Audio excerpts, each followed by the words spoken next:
Hello po, good day po sa inyong lahat and welcome to my channel, Vast Investments by Minsa Bache, and I am accredited seller of the MC Homes.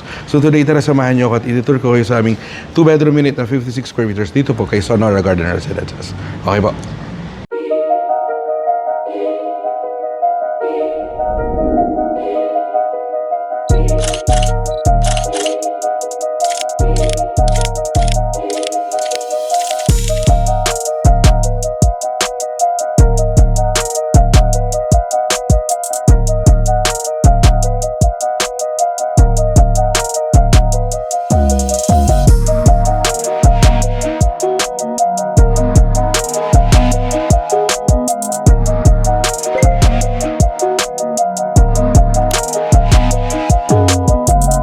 Hello po, good day po sa inyo lahat and welcome to my channel, Best Investments by Minsa Bache, and I am accredited seller of the MC Home.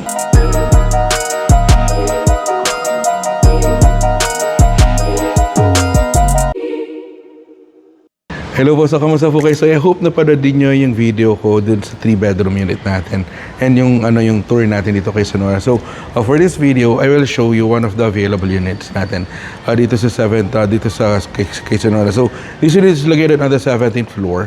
Okay, so this one is a 2-bedroom unit na 56 square meters. This is just 3 floors up ng ating atrium level. So ito yung kagaya na nabagit ko sa iyo na for every 5 floors, meron tayong atrium level na tinatawag. So this serves as the natural ventilation of our whole project. Okay, so makikita ninyo dito sa ating hallway. So this is what we call our dalawang single loaded corridor po natin. This is what the MCI Homes knows for, against for. So ang kagandahan nito, this is not your typical condo na yung hallway natin ganito lang, magkatapatan na yung unit. So ang kagandahan dito sa mga units natin with the MCI Homes, magkahiwalay, may sarili tayong hallway. So hindi niyo makikita hindi po magkatapatan yung units natin. And also ang kagandahan dito sa unit nito, it's just dito katabi niya ang sky patio natin. So I'm on the 17th floor, so kitang-kita natin agad yung view ng ating city skyline dito. So ito mas maganda pa, mas makita ninyo yung sa loob ng unit. So this unit is 1703. So pagpasok ninyo sa unit na to, so this is a 56 square meters. Dito sa side na to, yung ating kitchen area. So maluwag yung ating kitchen dito. This is how we deliver our unit, our standard finish unit. So granite countertop, meron tayong kitchen cabinets natin dito, di ba? Tapos dito, pwede nyo dito ilagay yung ating dining table. Okay? So sasarado ko lang po ito kasi pag binuksan ko yung balcony, maghahangin sa labas. Po ito, magsaslam yung door natin. So this would be your living area. Yan. So a very spacious one.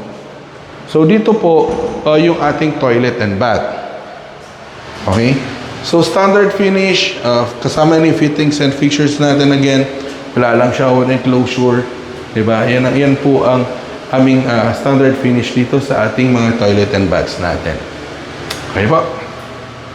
So dito sa unit na to, you also have your own space for the laundry. So dito, you can use that as a pantry. Pwede mong lagyan ng washing machine, di ba? So yan ang kagandahan dito.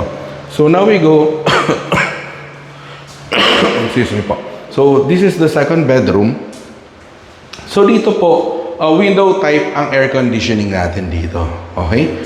So and also dito kay Sonora, standard pa yung windows natin.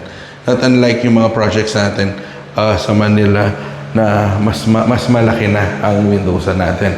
So dito po sa bedroom 1, actually this is the standard unit size natin.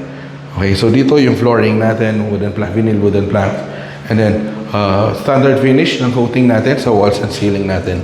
And you have an access doon sa balcony mo. And then ang balcony natin is with a size of 8 square meters, so malaki rin ang balcony po natin dito. So ang kagandahan nitong unit na to, so this unit is facing directly towards our city skyline for sa Metro Manila. So makikita ninyo dito sa side na to, this would be Manila Bay. Okay? So dito then Makati, Ortigas, BGC, nandiyan makikita na. Dito sa right side naman natin, makikita ninyo is si Laguna de Bay naman dyan sa side na yan. So yan yung kagandahan ng mga views natin dito po sa sa project na to, okay?